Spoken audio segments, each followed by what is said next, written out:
கிறிஸ்துமஸ்னாலே நமக்கு ஞாபகம் வர்றது நட்சத்திரம் தான். நம்மளுடைய வீடுகள்ல நாம டிசம்பர் 1ஆம் தேதியிலிருந்தே நட்சத்திரத்தை தொங்க விடுறோம்.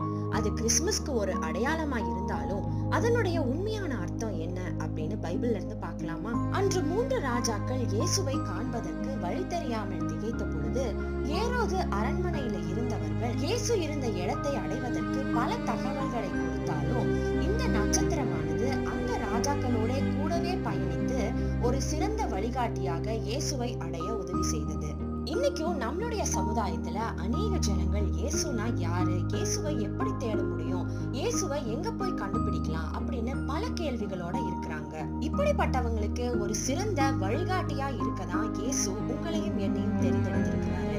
அதனால இந்த நட்சத்திரத்தை பார்க்கும் போதெல்லாம் இந்த நட்சத்திரத்தை போல என்னை சுற்றியுள்ளவர்களை உம்மிடத்தில் வழிநடத்தக்கூடிய நட்சத்திரமா என்னை மாற்றும் ஆண்டவரே அப்படின்னு அர்ப்பணிக்கலாம். God bless you.